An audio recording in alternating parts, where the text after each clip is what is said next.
An update on the water box 220 here. This thing is a monstrosity, isn't it, when you look at it? Honestly, I know you guys were expecting a really exciting update here, you know, because it's been so long since I've even showed you guys this tank. I still love that aquascape. Oh my gosh. I mean, I'm obsessed with this aquascape. All that torture trying to get it finished was so worth it. But yeah, anyway, the status of this tank. So began cycling it by adding bottle bacteria to the tank, yada yada. I was using API test kits to test my water every day, and I saw all of the parameters increase. However, for weeks and weeks and weeks, I was not seeing any significant drop whatsoever. So I thought, hey, I mean, something's definitely wrong here. I mean, I should have noticed something by this point, you know, especially because I'm literally seeing signs of algae around the tank. You know what I mean? I'm literally seeing signs of algae. So what do you mean? What do you mean the cycling process is not even halfway over? You know what I'm saying? So I started adding leftover fish food into the tank. You know, just it never hurts to have too much ammonia going on in here. I think you can see some of the little food I have floating around right now. Yeah, so I've been adding, you know, leftover fish food and whatnot. And you know, I was still seeing no drop in ammonia and no drop in nitrites either. So I was like, okay, what the heck is going on here? I don't know. I decided to, you know, pull out the salifert test kits, you know, just out of curiosity. Unfortunately, I had to buy more salifert test kits because, you know, ammonia and nitrite were long expired at this point. Got some new test kits, and whoa and behold, the situation is not what I thought it was. Definitely have been seeing tank go through the motions. Ammonia drop, nitrite drop, and now we're sitting on a lot of nitrate. I mean, yeah, that's good to know. It was, I thought for the longest time, I thought I was going crazy. You know what I mean? My next steps with this guy here is to do a large water change. My first water change on any tank, even a quarter of the size of this thing. Honestly, I'm a bit intimidated, not even gonna lie. But I'm planning to do a little water change, or a big water change, so I should say. And think about placing my first corals here. I'm thinking a Duncan. You know, a Duncan, something hardy, something I don't really have much attachment to. You know what I'm saying? Issue is, guys, is that I have yet to set up my coral quarantine tank. You know how I feel so strongly about setting up this coral quarantine tank here because of all of the issues I had with the innovative marine. I definitely don't ever want to ever go through that experience ever again, especially not in a tank of, you know, this size here. I mean, trying to get rid of all that with this much space. I mean, I can't even imagine how many Bergias it would take to even, you know, handle a minor aptasia takeover. So, coral quarantine, no doubt.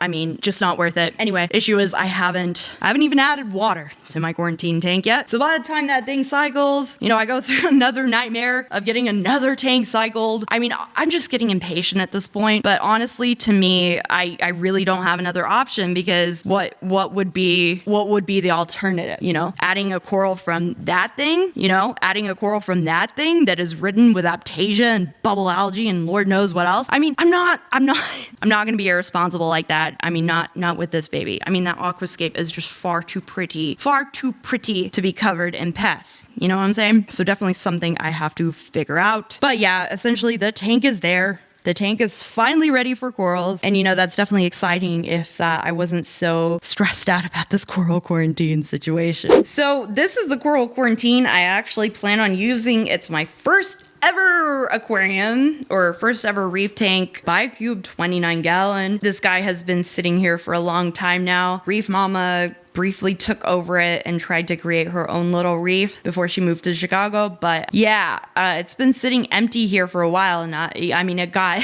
it got really disgusting for a very long time with all that nasty algae kind of sitting there and just the slightest amount of water that became stagnant enough to just make you want to throw up. You know, I mean, that's what I've been dealing with here. I tried to clean out. You're probably not going to be able to see. Yeah, you're probably not going to see anything that's back there. And trust me, I don't think you want to. I tried to clean out as much of that nasty, stagnant water as I could. I removed the sand also. I guess essentially, you know, other than a detailed kind of cleaning, it's essentially ready to get cycled. And I don't really know why I've been slacking off doing so. It's really not that hard to fill it up with water, especially considering, I mean, I have all my equipment here for it, all set up and ready to go. But I guess why I've been holding back is because these BioCube bulbs here, they've definitely seen better days. You know, they've seen better days. They need a good replacement to even be remotely acceptable to keep corals in here. And I mean,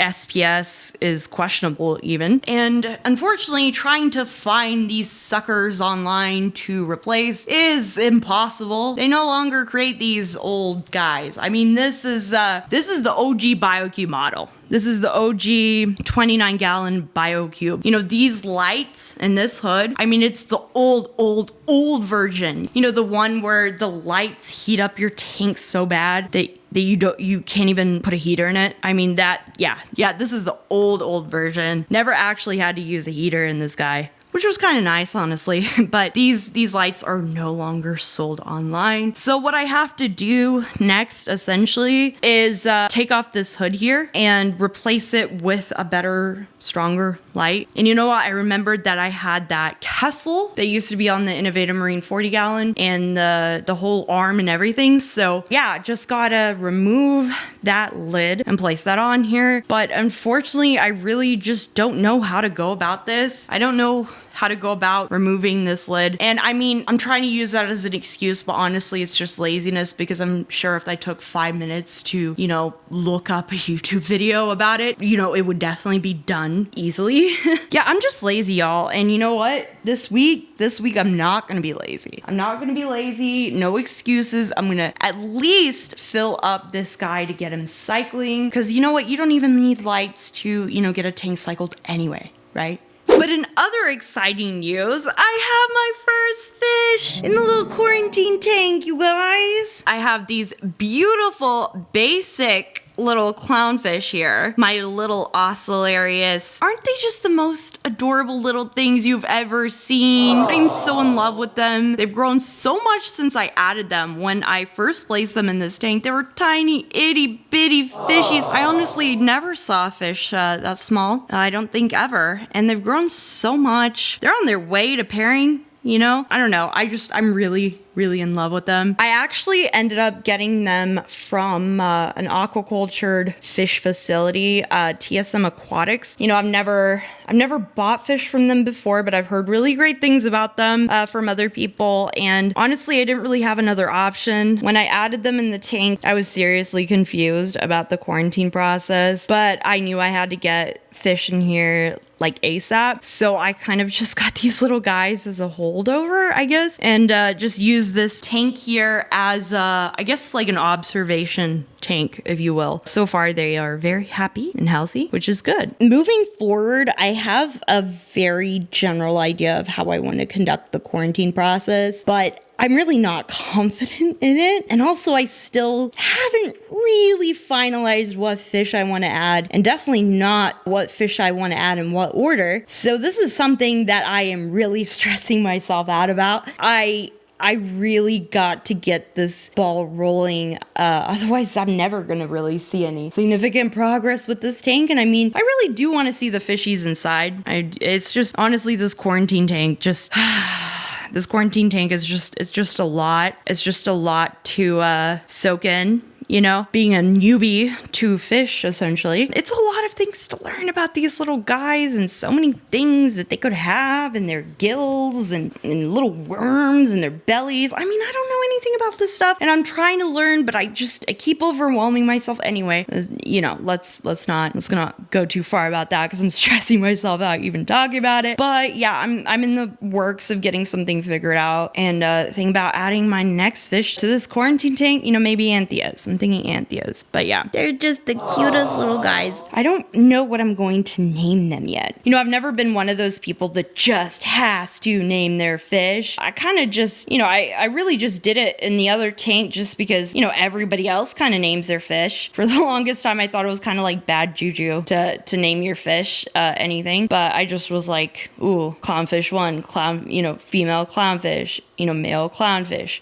Goby, but I'm trying to personalize my little babies more this time around, but I really am not good at naming fishies. I was thinking, because, obviously they're basic clownfish, I was thinking we should go with some basic names for them, you know? I don't know, maybe like Karen? You know, names that just scream that, you know, I'm a basic fish and I'm entitled and demanding, you know? Like these fish probably order caramel spice lattes in their Ugg boots, you know? I don't know. Let me know in the comments what you guys think I should name these guys. They're awfully darn cute though, aren't they? The beautiful little basicas.